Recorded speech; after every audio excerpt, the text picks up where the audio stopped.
Alright guys, back to the video. So the components of the tourniquet are gonna be the strap, and then it has Velcro all along. So this is where you're gonna tighten it and make it as tight as possible on the extremity, and then you tie down the Velcro. And then we go down to the red dot. Whenever you apply this to the extremity, the red dot here is gonna be going towards your heart, If you're applying it on someone else, the extremity is that way. You're applying on your partner or whatever, is going to be towards your heart. You're still pointing towards your heart because that's where you probably have the most leverage, as opposed to putting some other crazy way. So this is the windlass. This is just like a little rod that's connected to the strap. When you twist it, it starts creating a pressure and it gets tighter and tighter, hopefully occluding the blood leak. So then the hook here, this is where you put the windlass in place and you lock it in like that. And then this is ultimately the last step, should be the timestamp, which is with the Sharpie. You want to write that down whatever time you put this on.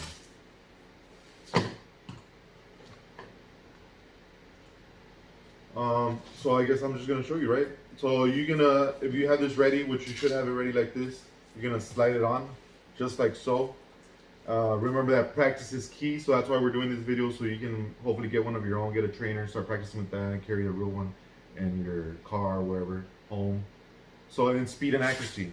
Speed and accuracy is gonna be key. At the end of this video, we're gonna be putting the timer, and I'm gonna show you the skill that we go through on how to getting more accurate.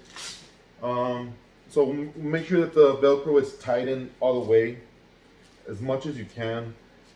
Right there, it's kind of loose. Real life situation, I'd be applying all kinds of crazy pressure with adrenaline pumping and all that.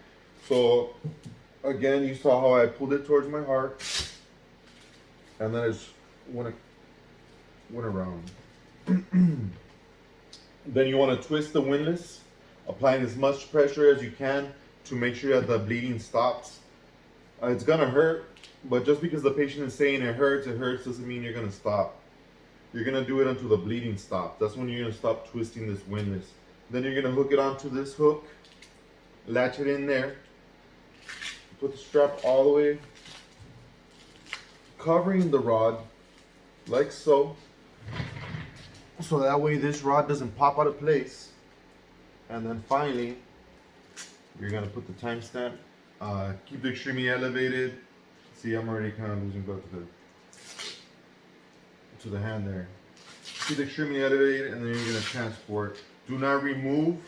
Remember, you're applying this to the bleeding stop. Do not remove, because then the bleeding might continue if blood doesn't coagulate, and if that blood is pumping, it's gonna start bleeding again. The only person who can remove this is a physician. So make sure you're gonna transport the patient to the hospital. Call 911. Put them in your vehicle. Whatever you gotta do. Okay, it's a survival mode at this point. So what are you gonna say, Mr. Borrego? If it's still bleeding, what am I gonna do? Then you're gonna put two tourniquets together, and you're gonna put them on in what's called the marry. You're gonna marry them technique. So you're gonna put this one, and then you're gonna open the next one and put it on just like you put on the first one. Make sure you put them right next to each other, marrying them. That's gonna create more pressure for you to be able to stop the bleeding. So what you also want to do is you want to control other hemorrhaging after you're done with the extremities. Right now I'll show you, when we get to the skills part, I'll show you how to put it on the leg. You want to control other hemorrhaging. I know this is just how to use a tourniquet video, and I'll show you how to use it at the end of the video in a more complete manner. So for the torso, anything in the torso, you want to apply pressure. There's always chest seals, or you can create a chest seal. We'll leave that for another video. When it's a junctional wound, this is a junctional wound. The neck would be a junctional wound, and somewhere around the hip, maybe the groin area. That's a junctional wound where you can't really get the tourniquet to apply pressure to stop the bleed. So what you want to do is apply pressure, and then you want to start packing that wound. That's the whole stop the bleed course that we're gonna leave for another video. Right now, I just want to do the tourniquet, but I do want to touch base on that. With the hemostatic gauze that has a hemostatic agent that would also help with the clotting of the blood and hopefully stop the bleeding in that junctional wound. You also want to take care of hypothermia because as the patient is losing blood, he's not going to be able to regulate his own temperature. So at that point, you want to cover him with either your silver emergency rescue blanket or any blanket that you might have. Also keep in mind that you don't want to just cover him up and forget about the injury. You want to keep reassessing that injury maybe a minute or two into your treatment, because he might start bleeding again and you're not going to find out if you're not checking. But you do want to keep him from going hypothermic. Reassess the bleeding, the wounds, and the injuries like I just mentioned. I know I'm going kind of fast, guys, but I guess I was excited for this video. So right now I'm going to teach you how to store it. You're going to store it in an open way, like this, with the red dot kind of facing out. If it was all open, this is the windlass part, the outer part where the Velcro is. And this is where it's going to latch here in this little buckle. Put it in like so. And this is the, you might call it the red dot. So the red dot's gonna just attach down to there to that Velcro a little bit. So then what you're gonna do is put it down like this. You're gonna do just a Z fold. I don't know if you can see it. Okay, so that's gonna be a Z fold, like so. And then your red dot, you want it to be on your outer Z fold, like so. Because then you're going to put that bad boy in your pocket. It doesn't necessarily have to be this pocket, it could be your side pocket. Oh, always leave your time strap open, guys. Because the last thing you need is get to your last step where you're ready, at your last spin. You're about to hook it and you can't hook it because your timestamp is in there. And like, okay, now you have to like get your other hand, hold it, and no, yeah. So just keep it open, guys. Keep it open. That way it'll be ready to go. Okay, so that's the back part, right? And this is the front part. This is the way it's gonna go into your pocket. Just like so.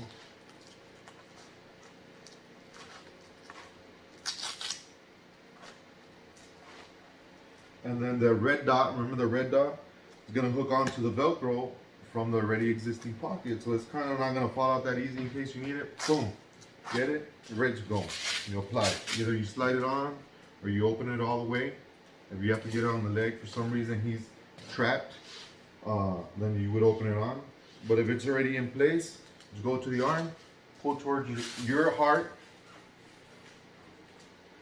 do the Velcro, put it as tight as you can, and then that's when you're gonna start with the windlass. Right now we're gonna go to the skills part of this video, and the skills is, let me just fold this back into place for you guys. See, so the folding is just like this. Real easy. First fold, second fold, the red dot's out. For the video, we're gonna do a timer of 20 seconds, and then I'll probably move this table out of the way.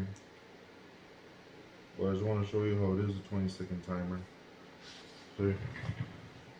20-second timer, and then we're gonna, the skill should be, if somebody was here, somebody would tell me, well, random, as soon as the timer goes off, left arm. And then I would put the tourniquet as fast as I can on my left arm.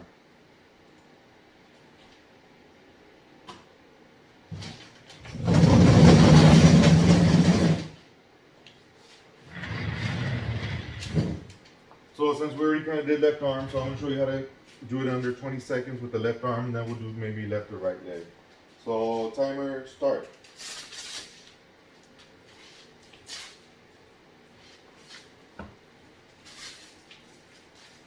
Towards my heart, Velcro, twist windlass, get the bleeding to stop. It hurts. I'm still not gonna stop because when? Till the bleeding stops. See, I did it almost under 20 seconds, and then timestamp. But at least by that time, the bleeding should have diminished and eventually stopped. If it wasn't gonna stop with one tourniquet, then I'm gonna apply 2 tourniquets. I'm gonna marry them together.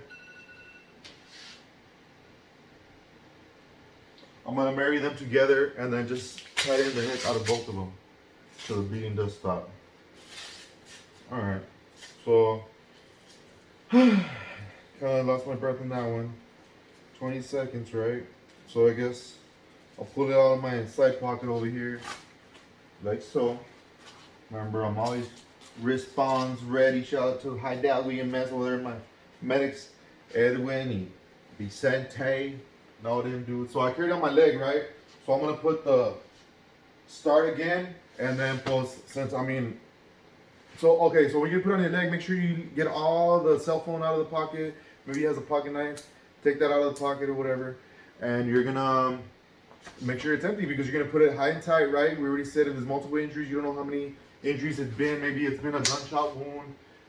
Sorry guys. Maybe it was a gunshot wound. You don't know if there's a entry and exit wound. It's caused some sort of cavitation in the leg where it's a bigger wound in the back in the exit and the exit wound than it was in the entry. So you don't know those things you want to expose, and this high and tight would be the best thing. So let's go. Right leg.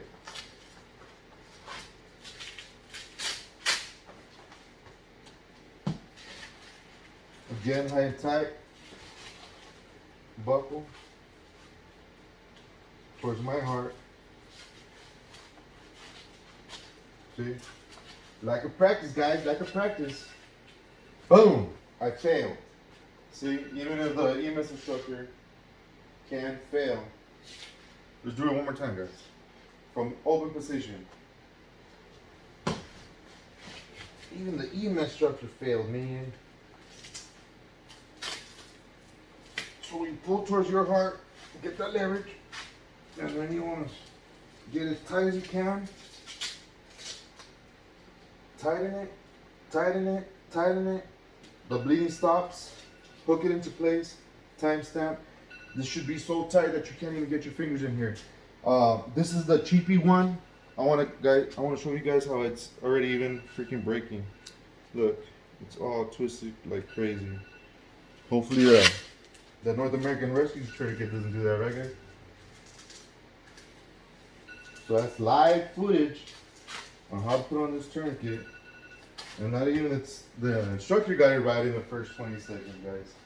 So, I mean, practice, practice, practice, practice is key. So that's why I'm always like carrying these things around and stuff, because I mean, I try to at least be mindful that this is a tool that could possibly save our lives one day. You know, I'm always going to a shooting range and stuff, and you never know. It could be the day. Man, this one's already all messed up.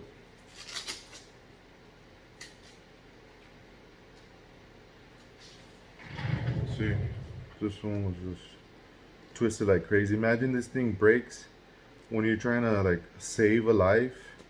Like, that's what you carry in your stop the bleed kit, man. Like, for real. Anyhow, so along with this class or this training that we just have right here, make sure that you do not use improvised tourniquets. Do not use improvised tourniquets, because this is like something I bought on Amazon. It's supposed to be a real commercial tourniquet, but it's crappy. Imagine like improvised tourniquet with a belt and a stick. That stick is gonna break, you know. It's just not gonna be efficient, guys. So, I mean, it doesn't cost much to spend $30 on a tourniquet, on a good one, and save a life. Stop doing that. Stop doing the improvised tourniquets, okay? This is not gonna work. Remember that the pressure that you need to stop an arterial bleed is around 300 millimeters of mercury. And that's a lot. Like, whenever you go to a doctor's, you get your BP taken, that thing inflates up to maybe 210, 240 millimeters of mercury. Imagine 300. It's gonna hurt, guys. But the important thing here is to save the life. Save the life. There's other brands, guys. I just ordered a Recon trauma kit from Recon Medical. I kind of like those. I've seen them over the internet, and I kind of like those because it's a metal rod as opposed to these plastic ones. Even the cat tourniquet has a plastic one. This is a thicker rod. Let's just show that in comparison. See, and it's branded, and it should withstand. I'll give you a review on that medical trauma kit, that Recon medical trauma kit, as soon as I get it. I know there's this real nice tourniquet called, I think it's like XT, and it's like a ratchet style. That's pretty cool. One thing, also another thing is carry multiple tourniquets, like I already explained to you in the video. Cheap brand alert. We just saw it right here with this cheap brand. I wanted to use this for instructional or training purposes, so I don't like wear out the good one. And you just saw how this is just, it might not even work, you know, like in a real life emergency, I wouldn't trust my life on this thing. And that's it, guys. Remember to subscribe. Thanks for tuning in. I know this video was a little raw, but until I get some editing software, like, that's the way it's gonna be. Thanks for tuning in, guys. I really appreciate it. And I hope this was some helpful, useful information. Comment, like, and subscribe.